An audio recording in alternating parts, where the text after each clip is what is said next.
So you're getting organised for your school. What are you doing tomorrow? Pasta bake.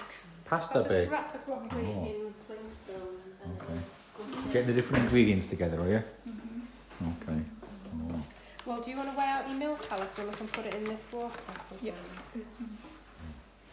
Well, after you, that has to go in the fridge, yeah. After you've used it, give that a good wash and rinse. Yeah.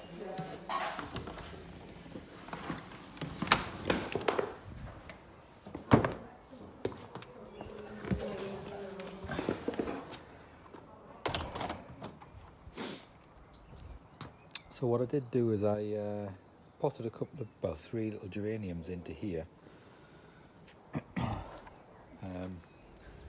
And the other thing I did was with the daffodils, especially those that were in pots, unless they're still flowering like that one, I just deadheaded them. And the reason for doing that is then once they're finished, I mean not that one, but the other ones, you just take the top off like that. Stop any energy going to make seed pods, so that all the energy goes back into the bulbs for next year. But you don't take them out yet, only when the bulbs is all gone yellow and died back, then we can take out the bulbs, cut off the top vegetation and then brush off any soil and then leave them in a paper bag or something to dry until next autumn, plant them out. And it's the same with the tulips, though. With the tulips you can cut the stems right down once you deadhead them, basically. So that could be deadheaded now and then taken down, but you leave the vegetation until it's all gone yellow. You can take them out with the vegetation still there, but you know it's better let it grow until it starts dying back, and then you can take the bulbs and then use them for pots next year. But best to let all the nutrients and energy get back into the bulbs for now. So that's what I've been looking at doing.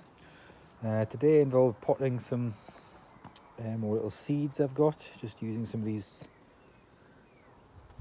here, and I just transplanted out of some of these the winter flowering plants.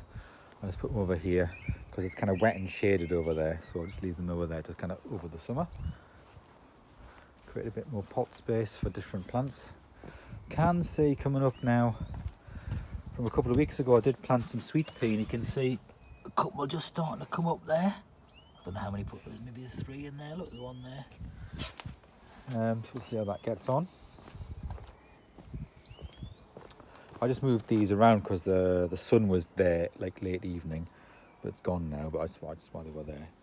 So I just moved them around to track the sun. These are all chrysanthemums of different types. Small, I think this was, I can't remember what I did, cornflower, some marigold and a sunflower in the middle, so we'll see how it does.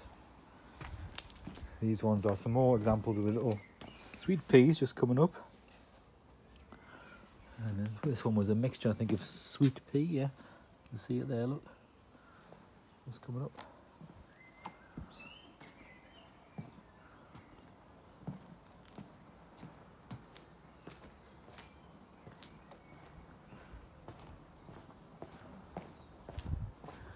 It was quite a pleasant Sunday evening.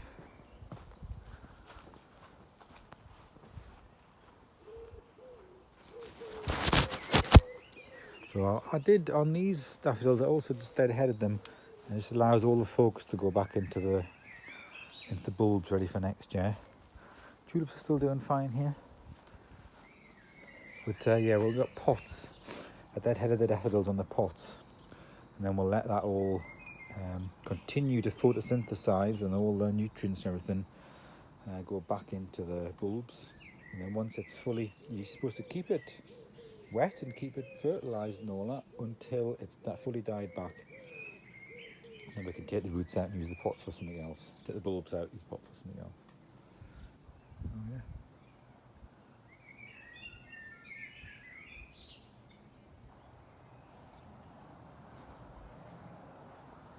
I've put the hostas at the front here. These daffodils here have been doing an amazing job, still flowering. Look at these. I'm not quite sure. Yeah. One there that's just flopped over a bit, but it's there. The hostas at the front door. So I just wanted to show you the size of some of these olive bread buns. Yeah. I mean, look, if you don't know if it can evaluate the size of that, but I mean, that's my hand there. How else can I put it? I'll put a spoon for scale. Look, there's a spoon for scale. They're pretty big. And there's the height of a spoon. Quite sizable. And so, yeah, 2p each.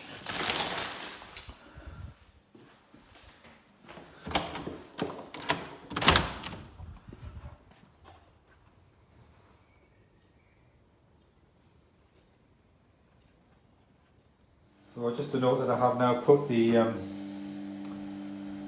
boarding back here.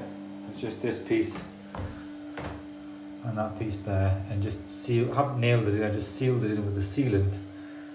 I haven't painted it or anything either. I just sealed it in back in there because I'd done observational work under there. Every time there was a shower, I had to check underneath. There was no more wet patches, so it's sealed successfully. All the work I did around there, which was the removal of all of those tiles there. Just found they were stuck in with the sealant. Removed all the sealant and then put in proper tile adhesive, which created a cement seal all around. Then grouted on top of that in all the gaps, and then put sealant on top of that, so it's a triple layer. And there didn't seem to be any leaks. Also did other remedial works, which was regrouting the tiles, sealant around anything that where water ingress might happen, even a soap dish, just sealant around the edge there. And then it was all fine, so I've just put the boards back in, slotted them back in there, even saved one little tiny bit of cement which had come out, even saved that and just slotted it back into the spot.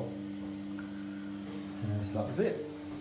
The bathroom on Stephanie and Alice's bathroom, or bedroom, isn't it? She did a long suite there for it. Very good. Look at all this here. Wow.